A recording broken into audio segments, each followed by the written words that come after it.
Welcome back, everybody, to Brown Bag Bets, powered by BetsBooks. We are your daily dose of quick hit handicapping and sports betting picks. I'm Alex Christensen, and as is Tuesday tradition, we let Andy go over and hang out with the folks at BetsBooks Golf, and Mr. Matt Rooney comes in to make sure that we get a little bit of hockey and baseball, because frankly, Andy and I can't figure out hockey. I have no interest in baseball. Thank God for you, Matt. Welcome back. How's it going? Somebody's got to hit, two of the other three or four, or two of the other major sports. So I'm happy to come in and do those once a week for you guys. Hopefully more over the summer once baseball kind of becomes the only thing. I'm doing good. I'm glad you got your Flyers hat on today. That's very nice of you to remember to wear that for me. It's cold, man. I don't know what it is. It's Pennsylvania April is very strange. March and April, you have like it's 60, 70 for a couple days. Mhm. Today, the high is 40. What a fun place to live. We had snow in some places yesterday. I'm sure that this is pretty much everywhere that's somewhat north and somewhat east, I think. But we had snow in some places in Illinois yesterday, and then this weekend is supposed to be high as 70, 75. So just about similar to what you're talking about. One day it's snowing, one day it's 70, and we're on the golf course. I can't excited for the weekend. Get me a little It's a bit warmer. silly place, but what are we going to do? We got a bunch of sports to talk to. Did you watch much of the playoffs over the weekend? Did any of the basketball last night? I did not watch much last night. I had flipped on I had the Jazz game on like a little bit. I was just kind of bouncing around the TV last night. I watched a lot of the Bulls game. It's weird. I was like happy for them, but like also disappointed at the same time because they're not going to win that series. But like, I know the Bucks usually struggle in game ones, but like, man, if they were going to get one, that was the one, and they decided to shoot like 19% from three. DeMar had like his worst game he's had in months, which I don't know if that's. I'm starting to hear from Raptors fans that might be a thing come playoff time. But yeah, he didn't play very well. It seemed like, with the exception of not shooting terribly well, Nikola Vucevic actually had himself a pretty decent game. They got some bench contributions. Seemed like they had everything go right that needed to in order to steal one from the Bucks, except their best player being their best player, and they ended up losing. And now that's not that they would have won the series, but now the series is really over. That was kind of their chance to go get one. It was a strange situation. As you might remember, I had the team total under for the Bulls and also the Bucks to sweep. And it was weird to comfortably win the Bulls team total under. It was like 109 or something. I mean, they didn't Mm-hmm. even sniff anywhere near that. But then also to be sweating my Bucks to sweep ticket. It was a very odd dynamic. I told you like a week before the series started, or once they kind of released those series prices. FanDuel had the exact scores. I took a little Bucks to sweep at like plus 310, a little Bucks to win 4-1 at plus 180. So I like where I'm at. You're definitely in good shape. Last night, again, we were watching that Jazz game. It's one of the tough things about the team totals. I like the over in that game, but I like the Jazz team total over a little bit better. It was 105. The Jazz scored only 104 points, but the Mavericks got 110 up. So kudos to anybody that took the over and not the Jazz team total over. But we continue to press forward. We got 3 games tonight. I've got picks in 2 of them. The one I did skip is the Phoenix New Orleans game.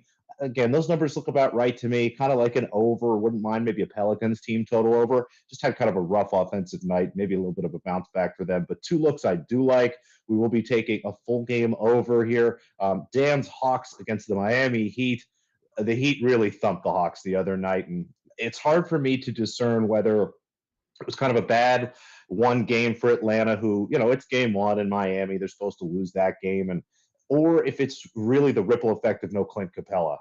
What Clint Capella does in terms of unlocking Trae Young and kind of that whole offense, what he can provide in terms of rebounding and extra possessions is just huge for that team. And Trae Young is the most important player, but I wonder if this is what we're seeing now is what happens when they're without Capella. So it's hard for me to back the Hawks, kind of like the Heat tonight, but I think we're just going to see another up and down game here. A lot of points. We've seen a ton of points in Hawks games in general, and honestly, both teams could have shot a lot better in game one. So I think we'll get a little bit of a regression there. Again, everything kind of points to the over. So again, I have this closer to 224. So anything 218, 219s I'm seeing out there, grab that or over. And then Andy's not here, but it's okay. We'll talk about the Timberwolves anyway. Played a great game one, put up 130 points on the Memphis Grizzlies, and I don't see any reason that they won't do that again. Now, I'm not saying they'll score 130, but they should put up a huge number. You go back and look at this matchup during the regular season. They scored more than 117 in 3 of those 4 games. Now 4 out of 5 if you count that first playoff game. Both teams want to play at an up tempo style. Both teams have a ton of offensive prowess, and the full game total here at about 241, 242 looks just about right to me. But instead of taking the Timberwolves on the spread here, it just again looks like a much better value to me. I have them close to 120, almost 121 points here. So give me the team total over on the Timberwolves, 117 or lower. So we'll go over and a team total over, and it's well, there you go. It's good that Dan's feeling optimistic, but it's probably because he didn't think they had a chance. What are you You know, going to do? what Dan said there though is right. You see that a lot of times with teams that are kind of fighting to make the playoffs. Well, in just about any sport, sometimes you empty the tank to make the playoffs. You get a terrible first round matchup, and you just kind of got nothing left. And I think that has a lot of merit to it. That might kind of be where the Hawks are at. It just kind of happens. I did want to ask you about the. I know Warriors Nuggets. You were on. You know, Nuggets take that series of plus money. So you shaking your head. I'm not bringing it up because it's bad or because because it's a bad bet. I more No, want it's to okay. what's like.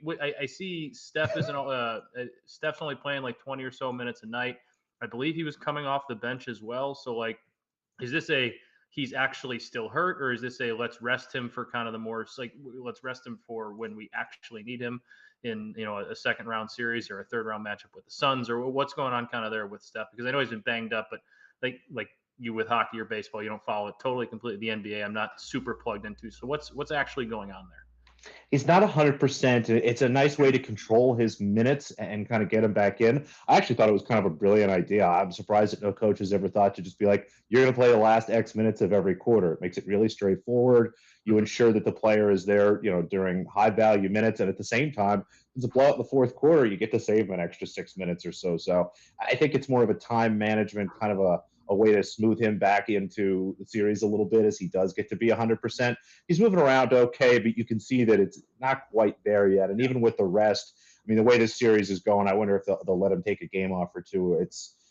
I'm really disappointed in the Nuggets overall and their ability to kind of put up enough points. But I mean, this Warriors team, we didn't see them kind of at full strength for the last couple months. So maybe finally having Steph and finally having Draymond together and whatever Jordan Poole has figured out. I don't know what he's drinking or eating for breakfast, but we need to figure that out because it's just, man, it's tough for the Nuggets. But they go home 0-2. Let's see if they can steal two at home. But yeah, they're doing an interesting job of the management of Steph Curry. I like the idea. Again, I'm surprised no coach has ever thought to try something like this. So if the Warriors go ahead and take game three, you think Steph gets rested fully game four?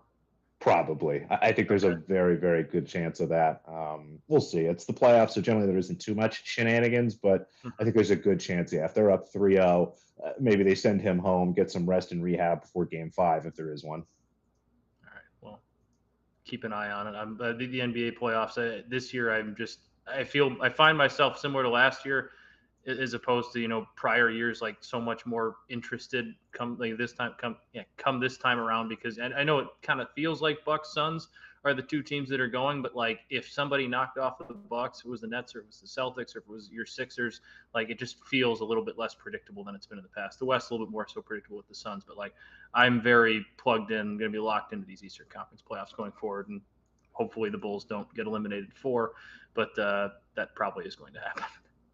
It speaks to the overall talent. And I think the fact that we're at a point now where almost all the good players are on good teams. So it's a combination of having a lot of great players, and we get to see them all. It's a lot more fun when they're all actually here in the postseason. But let's shift gears. Talks about something that, again, for me isn't quite as fun as basketball. I won't say it's Fair not enough. fun, but baseball's okay once the weather's nice. But baseball is happening. It looks like we're about 10, 11 games, and the Phillies are already out of the playoffs. What a bummer. How are the White They'll be Sox doing? okay. Look at the White That Sox. They're going to lineup win the that division. lineup once the weather warms up, that Phillies lineup is going to do some serious damage. It's cold everywhere right now, especially in Philly, especially here. That's why my White Sox aren't scoring a ton right now, but the Phillies lineup is too good to not at some point go on a run that kind of carries them for a 10 out of 12, something like that. They're going to be they're in a tough division, obviously, with the Mets being the Steve Cohen spending all the money in the world. The Braves off to a bad start, but being the World Series champions, even the Nationals are a little better than we thought right now. So that's a tough division for the Phillies. But I See do how it have like goes. I have a three picks tonight. No total base props, unfortunately, but I wanted to get a White Sox one in there.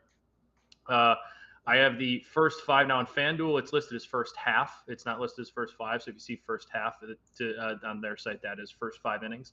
White Sox and Indians have an early first pitch tonight, 6:10 Eastern time. First half under 3.5 at plus money. It's going to be like 40 degrees in Cleveland. Shane Bieber's throwing for them. He's been one of the best pitchers in baseball for the last 2 or 3 years, and he's dominated the Sox over his career. And last year was I think 3-0 in 4 starts with a 1.8 ERA. So he's had the White Sox number. The White Sox are always a slow starting team at the plate. They don't love the early cold weather with the amount of Cuban players and Dominican players on that team. They tend to start a little bit slow when it's colder outside. That's okay. But I really like that first inning under with the plus money because I love Shane Bieber's chances against the White Sox. He knows the lineup really well, has pitched against them well historically. Dallas Keuchel had a solid first start against Seattle, let it slip a little bit. But I think he's got a little bit of a shorter leash on him and really just looking to get through, 4 or so innings kind of unscathed, which he did against Seattle for the most part. And cold weather in a big park in Cleveland, I think suit him pretty well when the ball's not carrying quite as far. So I like that under 3.5, especially at the plus money. Speaking of the Mariners team, the White Sox just took 2 out of 3 from Robbie Ray is on the mound for them tonight, defending AL Cy Young winner. Last time out against the Sox, he did get hit around a little bit, but settled in and actually ended up pitching pretty well after the first couple innings in a game that was just drenched with rain, so it would have been very hard to pitch well in anyways. They're hosting the Rangers. The Rangers are pretty bad. I think they're 2-8. Their pitching has just been absolutely abysmal this year. So the Mariners at home coming off taking 2 out of 3 against the Astros with their Cy Young winning, ace on the mound. I like that at plus 146. And apologies to Dan. His Braves are off to a slow start this year. Max Fried's off to a little slow start this year, as to be expected when you're the defending World Series champions. Congrats on that again, Dan. But the Dodgers are off to a fantastic start this year, 8-2, 5-0 at home. They're covering that 1.5 at a pretty easy clip. I forgot. I think it's like 4 of their last 5 games. They've covered that number. So plus money. I know they're going up against Fried, but they got Walker Buehler on the mound tonight, who is a Cy Young caliber pitcher. He's their ace. At home playing as well as they are. I think that's pretty good value to lay on the Dodgers. So those are try to get some plus money, all plus money bets for you, Alex. I got 3 plus money picks for you tonight's baseball slate. That Sox one's really early, and then Mariners and Dodgers both out west. So those are going to start late for you. I like it. I can dig it. I mean, admittedly, I'm a little bummed you didn't give us any total base props. It's always kind of fun, but that's fine. I most of my total base props come with White Sox games because they are, that's the team I watch most. So I kind of have I generally know, Eloy Jimenez hits well against this team or Luis Robert against this team. The Sox in Cleveland, just weird things kind of happen. And Shane Bieber's really good and has had their number and it's cold. I looked at some of those numbers and there was nothing against a pitcher like Shane Bieber. I'm not going to give you an under total bases prop for one of my guys. There were no overs that I really was like, yeah, that's the one I really like. Maybe Jose Abreu, he's usually had pretty good success against aces, like really good pitchers. He's hit them pretty well. I believe he is the one White Sox who has some pretty decent numbers. So if you want a total base prop, maybe find a Jose Abreu over 1.5 total bases. That'll probably get you like plus 115, plus 110 against a guy like Shane Bieber, maybe even better. So there you go. There's my total base prop. It's not an official play, not on the card, but I'm going to give you that one right off the top of my head. Jose Abreu total bases over 1.5. Now, admittedly, while you were doing it, I was trying to find this stat because I saw somebody send this in. Since 2003, Matt, there's been about 42,000 baseball games. What percentage of those baseball games were decided by 1 run? Not a lot. Give me a guess. Give me a percent. 17. 28%, which, again, a little higher than I thought it would be. Everybody, they only have to win by 1. That's why there's so much value in those minus 1.5s. And I know there were some books for a while that I even offered -1, or you can synthetically create -1, but that's what the value in selling runs is. I mean, it's again, only 28% of all baseball games actually finish in 1 run. So more often than not, again, over 70% of the time.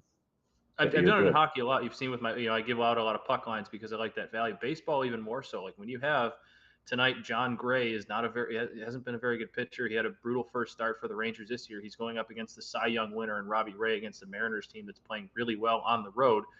And a 4-2 win pays out plus 146. Like whereas I can take the money line and it's paying, I got to lay, whatever juice. I don't remember what was off the top of my head, but you're laying a significant amount of juice. There's really no, more times than not, statistically speaking, as you just said, the run line is going to hit because more games, 70% of baseball games end in, multiple run deficits.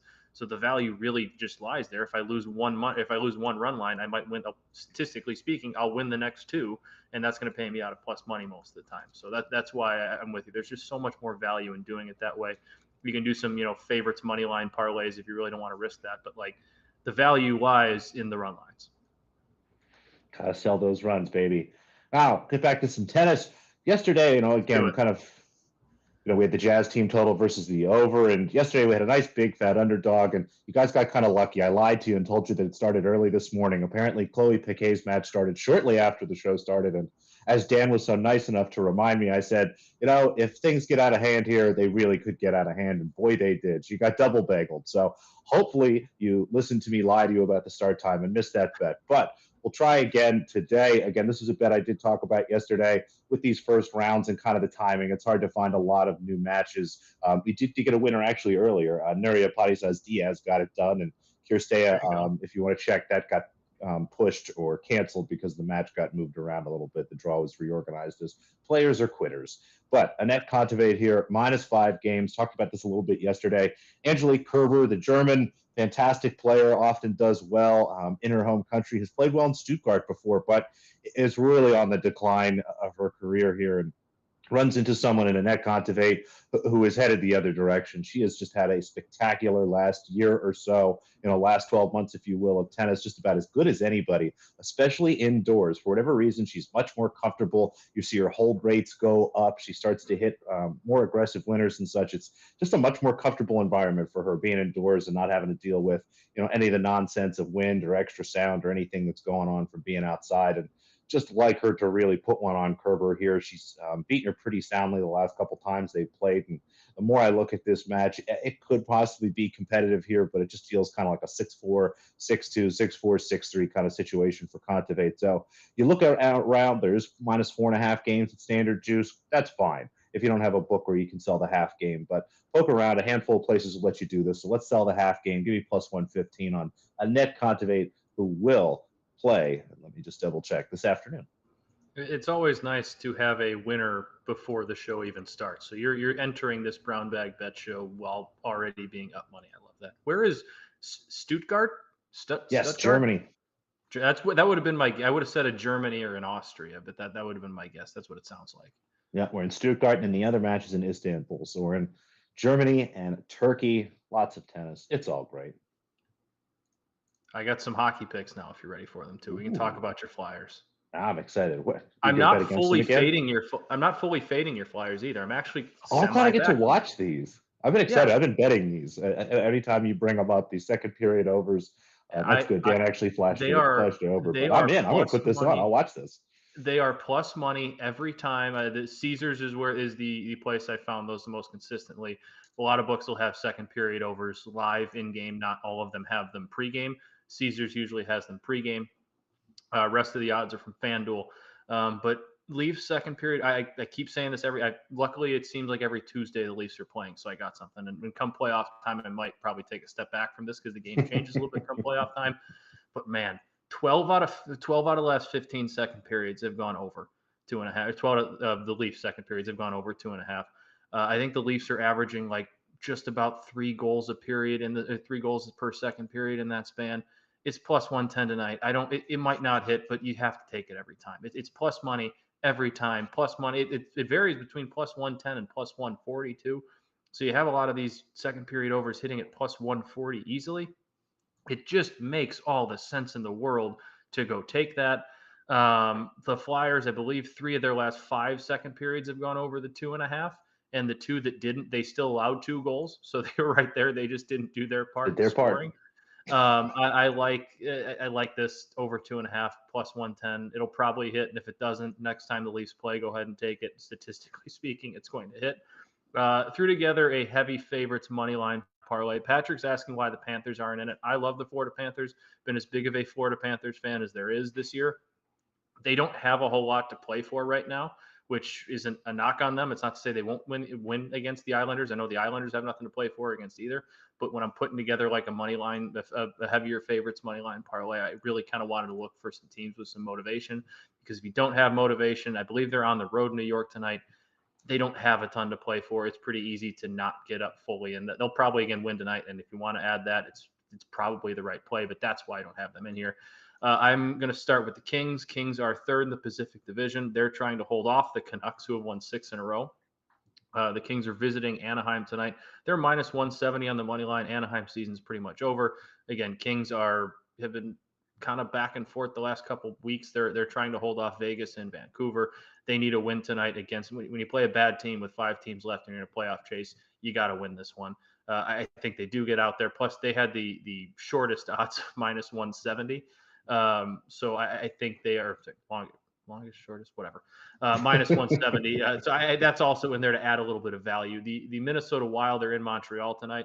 I'm assuming Marc-Andre Fleury will start that for them. He is the goalie they picked up at the deadline. He's from Montreal, or at least the area. The Canadiens are his hometown team. He historically plays very well there, so I expect him to play. I expect him to play very well there. The Wild are a point behind the Blues in the Central. That division is essentially settled, but the Blues and Wild are playing for home ice advantage in what's going to be their likely first round matchup.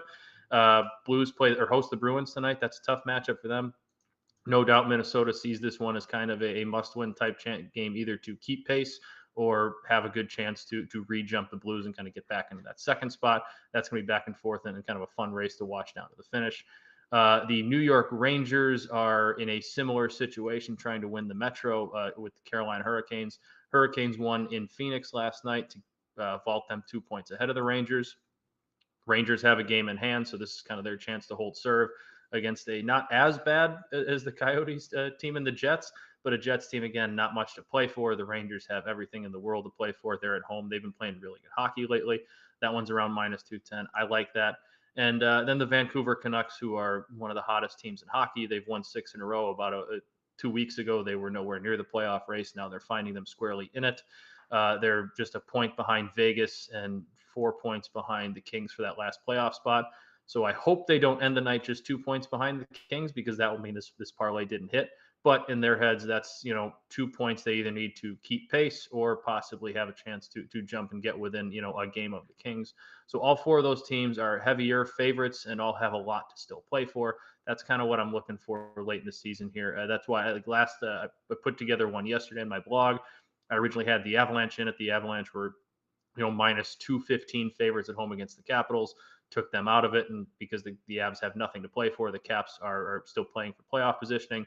Lo and behold, the Capitals went out and won in Colorado last night. So late in the season, when you find these teams that don't have much to play for, especially at the top, that similar to what you were saying with the Warriors in the playoffs, resting Steph and kind of getting him right.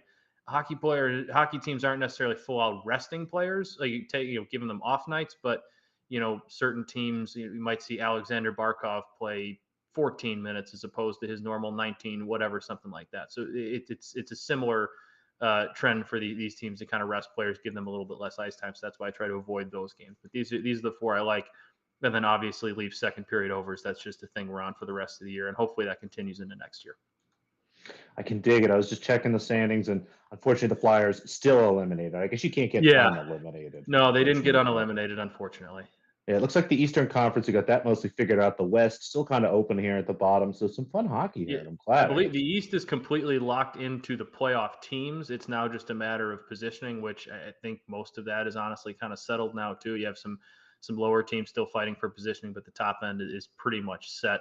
And then, the West is similarly fairly set in terms of the divisions, but you have the wild card still kind of there to be settled out, even though those are kind of locked in as well.